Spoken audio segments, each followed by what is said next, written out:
I'm going to show you the guy who alerted the FBI to the Florida school shooters' threats on YouTube. Roll tape. I put up a video, and I guess this particular guy found my video and decided to leave that comment. So I had reported it to the FBI. The FBI sent out a couple of field agents to my office pretty immediately, and they took down what information I could give them, and I hope open an investigation from there.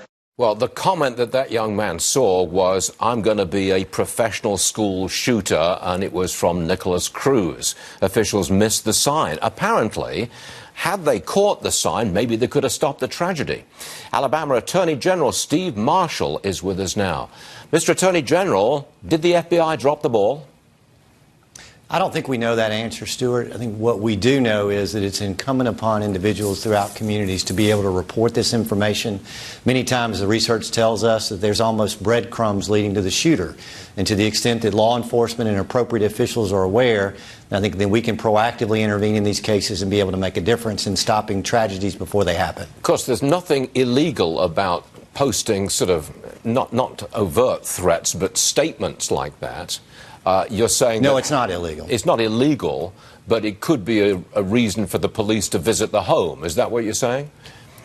Police are to be able to notify school officials, for example, for people to become aware of potential problems. You know, we encourage people in airports all the time when they see something to say something. I think that's true for communities.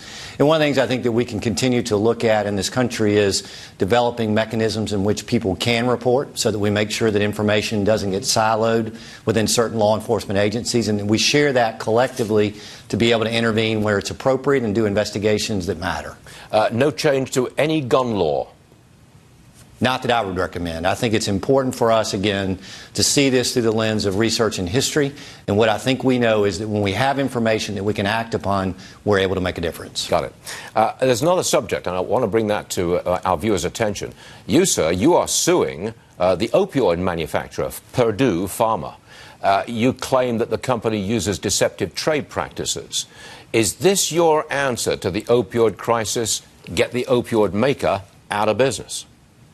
No, that's not it at all. In fact, this is not the central piece of our strategy to deal with opioids in our state and in our nation. And we just recently completed, through our Governor Kay Ivey's Opioid Task Force, a 27-point plan going forward about how it is that we can address this growing problem in our state.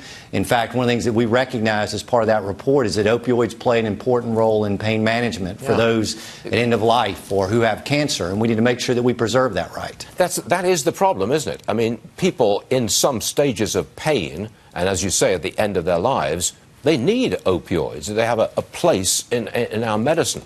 But if you sue them... Absolutely. If you sue them, you might win, and that would simply raise the cost of opioids, wouldn't it? We don't necessarily know that that would be the case, but one of the things I think that you've seen as a result of this litigation is that we filed 2 weeks ago, and within a week, Purdue Pharma announced that they were no longer going to directly market these drugs to physicians.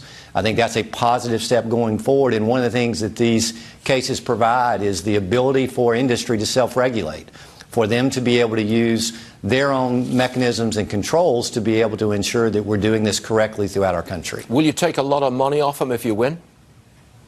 Don't plan on taking a lot of money. What we're concerned about is, though, that Alabama has spent resources in treatment to provide diversion courts and to be able to provide a robust prescription drug management program, that we need to be able to fill the void that we spent there and to invest any resources that we obtain for that purpose and that purpose alone. Steve Marshall, the Attorney General of the state of Alabama, thanks very much for joining us this morning on two very important subjects, sir. We appreciate it. Thank you very much. Yes, sir.